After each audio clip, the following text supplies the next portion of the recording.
مەڵە زیاتر لە 400 پارچە زەوی بەسەر گیراوانی سیاسی و زیندانیانی سیاسی دابەش دەکرێت و هەروەها پرۆژەی دیکەشێ لە شارەکانی دیکە و پارێزگاکانی دیکەم جارە لە سلێمانی پرۆژەکە جێبەجێ دەکرێت. سەرم بابەتە زیاتر قسە دەکەین ویانەکەمان بەڕێز عەبدوڵڵا حاجی مەحموود وەزیری شەیدان و ئەنفال کراوانە کە لە هەولێرەوە لەگەڵمانە. بەڕێز عەبدوڵڵا ئەم کاتت باش، سپاس کە لەگەڵمانی. جەنابی وەزیر شەو باش، بەخێر بێ بۆ کوردستان 24. سەرەتا گەر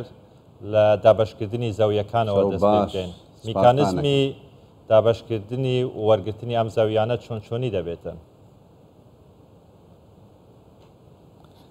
بەڵێ شەوتان باش. تەبعاً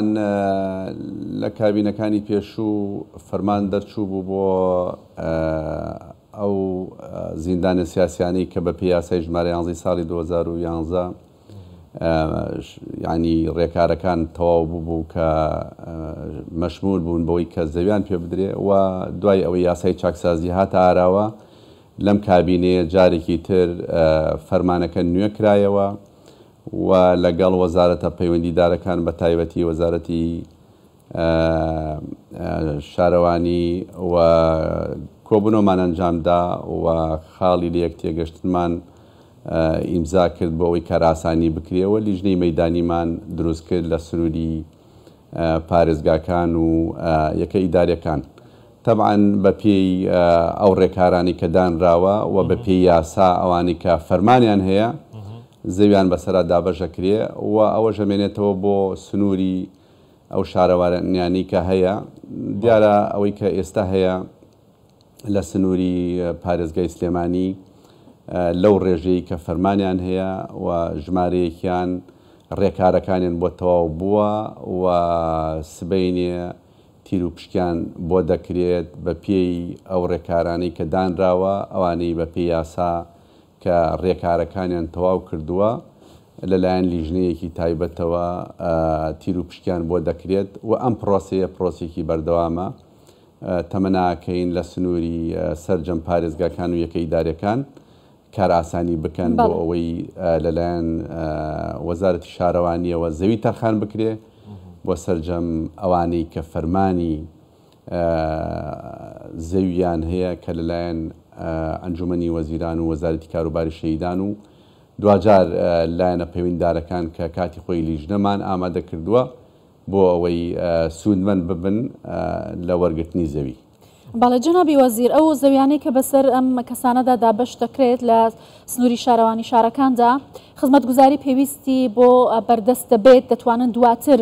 ئەوان بەکاری بهێنن وەکو یەکەی نیشتە جێبوون یا دروستی بکەن، چون پێشووتر هەندێک گلەی هەبوولەوەی ئەو زەویانە لە شوێنە نیشتە جێبووەکان دوورە یا خزمەتگوزاری پێویستی بۆ لە بەردەست نییە. هەماهەنگیتان لەگەڵ لایانی پەیوەندیدار لەم بارەوە هەیە؟ تەبان یەکێک لە گرفتە سەرەکیەکانەوەیە بەڕاستی هەر دابەشکردنی زەوی نییە، دەبێت ڕێکارەکانی تر بۆ خزمەتگوزاریەکانی ڕێگاوبان ئاوەڕۆ و ئەو خزمەتگوزاریانی کە پێویستە بۆ یەکەی نیشتە جێبوون بۆیان ئامادە بکرێ بە پێی ئەو ڕێکارانی کە لە سنووری پارێزگاکان و لە سنووری یەکە ئیدارەکان هەیە. کاتی خۆی کە ئێمە ئەم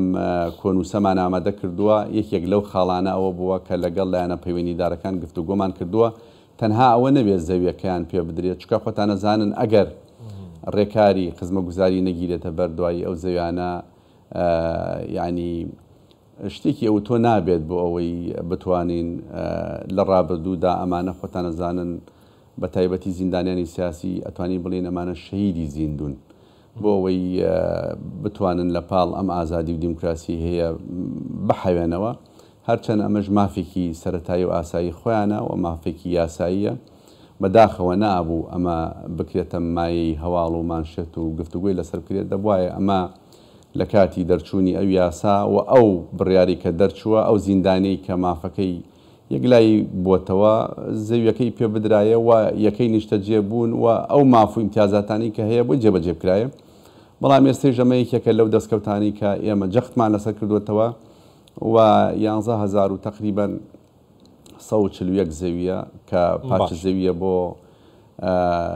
زیندانیان و ڕاگیراوانی سیاسی و شەهیدان کە کاتی خۆی فەرمانی بۆ دەرچووە لەم کابینەیە خۆشبەختانە ئێمە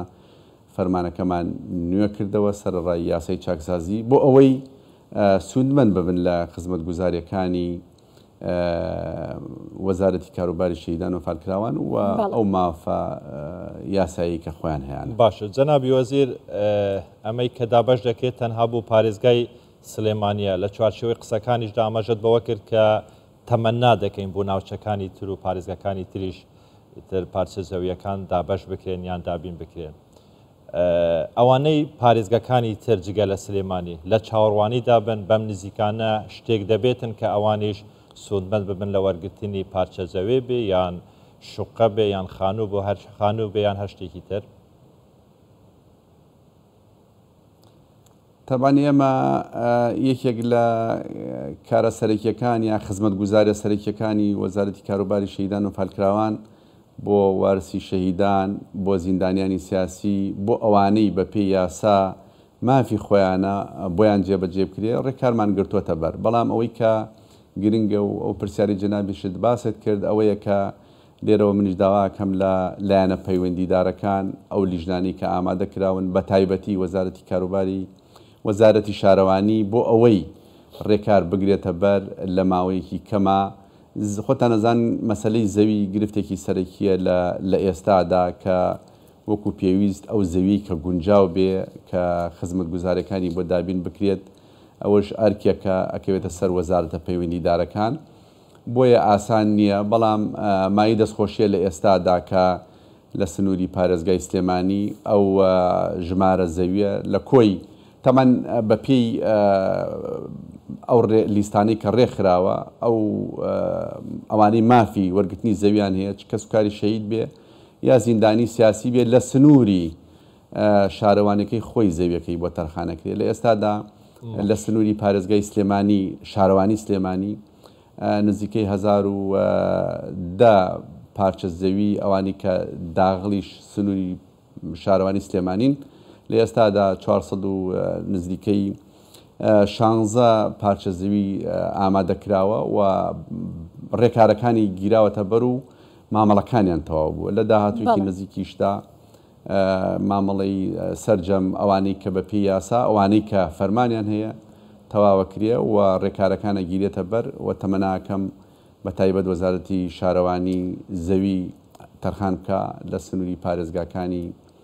هەرێمی کوردستان یەکە ئیدارەکان بۆ ئەوەی ماوەیەکی زۆر بەسەر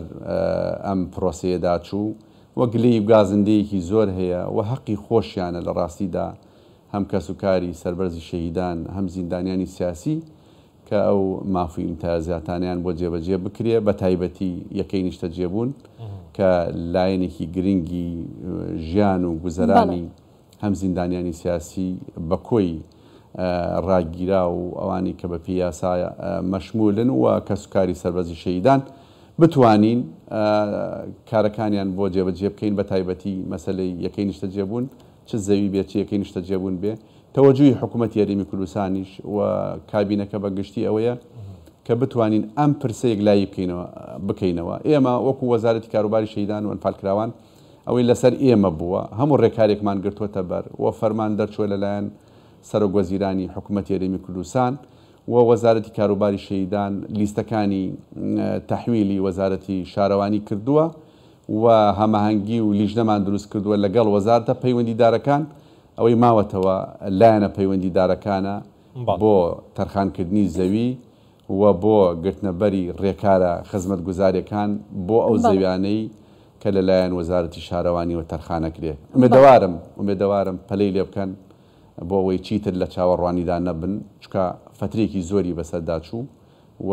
چاوەڕوانێکی زۆر کرا لەلایەن سوودمەند بوانەوە تەمەناکەم کە ڕێکار بگیرێتە بەر ئەم مەسەلەیەک لای بکرێتەوە و حەقی خۆشیانە بەڕاستی منەت نییە بەسەریانەوە بکەین. ئازادی و دیموکراسی ئەمڕۆ قوربانیانی پرۆسی ئازادی و دیموکراسی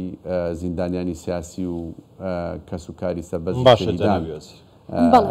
مایەی زەحمەت و زەرەرێکی زۆر بوون لەم پرۆسەدا. جگە لە بابەتی پێدانی زەوی بە گیراوان و زیندانیانی سیاسی لە ماوەی ڕابردوودا پێشنیازێکتان وەکو وەزارەتی شەهیداندا بۆ ئەنجومەنی وەزیران داواتان کردبوو کە لە بڕی زەوی شوقە بە کەسوکاری شەهیدان و ئەنفالکراوان بدرێت و پێشنیازەکە قبول کرابوو کارەکانی بەکوێ گەیشتووایە دەکرێت بڵێن دەتوانن لە لایەندێکی نزیک داوانیش بنە خاوەن شوقەیەک کە لەلایەن وەزارەتە شەهیدان و هەروەها حکوومەتەوە بۆیان دابین بکرێت. طبعا ئەم پرۆسە لە چاوپێکەوتنەکانی تریشا بەوردی باسم کردووە و لێرەش جەختەکەینەوە کە ئێمە لەسەر ئەو پرۆسەیە بەردەوام بین و ئەکرێ پەلەی لێ بکرێ و ڕێکاریشمان گرتووەتە بەر لەگەڵ وەزارەتە پەیوەندیدارەکان و ڕاو پێشنیاری خۆشمان وەکو وەزارەتی کاروباری شەهیدان لەگەڵ وەزارەتە پەیوەندیدارەکان داوە بە ئەنجومەنی وەزیران و چوەتە دەستەی وەبەرهێنان تەمەناکەم ئەم پرسە چیتر تاخیر نەبێ کاری لەسەر بکرێ بۆ ئەوەی ئەو خزمەت گوزاریانە بە کەسوکاری سەربەرزی شەهیدان و زیندانیانی سیاسی بدرێت و ئێمە لای ئێمەوە ئەوەی ئەرگ بۆ لە سەرشانی ئێمە جێبەجێمان کردووە ئەوەی پلان و بەرنامە بۆ ڕابووە ئێمە تەقدیمی لایەنە پەیوەندیدارەکانمان کردووە ماوەتەوە سەر ئەوان ڕێکار بگرنە بەر بۆ جێبەجێکردنی ئێمەش هاوکاریانین لە هەر جێگەیەک پێویستیان بە ئێمە هەبوو. زۆر باشە جەنابی وەزیر بە دەرفەت دەزانم باس لە پەیوەندیەکانی حکوومەتی یاریمی کوردستان و حکوومەتی عێراقیش بیکەی پەیوەندیەکان ئێستا لە چاستێکدانە داهاتویان چۆن دەبێتن ئەمڕۆ کۆبوونەوەی ئەنجومەنی وەزیرانیشتان هەبوو هەم لەسەر ئەم بابەتە. تەبان پەیوەندیەکان قۆناغی باشی بڕیوە بەڵام ماتەڵا هەیە بە قوت و مافی هاوڵاتیانی هەرێمی کوردستان ئەوەی لەسەر حکوومەتی هەرێمی کوردستان بووە ئەوەی لەسەر لایەنە پەیوەندیدارەکانی هەرێمی کوردستان بووە هەموو ڕێکارەکان گیراوەتە بەر شتێک نەماوەکە بەرپرسیارەتی بێ لەلایەن ئێمەوە ئەوەی کە ئێستا مافی هاوڵاتیانی هەرێمی کوردستان موچەخۆرانی هەرێمی کوردستان بە تایبەتی فەرمانبەران و لە ناویشیاندا مامۆستایان ئەوەی کە بەرپرسە لەم پرسە حکوومەتی عێراقیە کە ماتەڵە بە موچەی هاوڵاتیانی هەرێمی کوردستانەکە بۆیە پێویستە لێرەوە خەڵکی کوردستان بزانێ کاتی خۆی بەپێی ڕێکار و ڕێکەوتنەکان ئەوەی کە کراوە ئێمە وەکو حکوومەتی هەرێمی کوردستان هەموو ڕێکارێکمان گرتووەتە بەر بەپێی وەزارەتە پەیوەندیدارەکان بەپێی لایەنە پەیوەندیدارەکان لە ناو حکوومەتی هەرێمی کوردستان ئەوەی ماوەتەوە حکوومەتی عێراقە پێویستە ماف و شایستە دارایەکانی خەڵکی کوردستان جێبەجێ بکە و ئەو ڕێکەوتانەی هەیە بچێتە قۆناغی جێبەجێکردنەوە ئێمە لای خۆمانەوە شتێک نەماوە کە قسەی لەسەر بکەین و وەفدەکانیش بەردەوامە لە داهاتوویەکی نزیکدا سەردانی بەغداکەنەوە بۆ ئەوەی هەندێک گیر و گرفت و پێشنیار هەیە بۆی ئەوانش یەکلایی بێتەوە بەڵام ئەوەی هەیە لای ئێمە هەمووی جێبەجێکراوە. بەڵێ بەڕێز عەبدوڵڵا حاجی مەحموود وەزیری شەهیدان و ئەنفال کراوان لە هەولێرەوە لەگەڵ کوردستان 24 بووی زۆر سپاس. سپاس جەنابی وەزیر. سپاس بۆ جەنابت.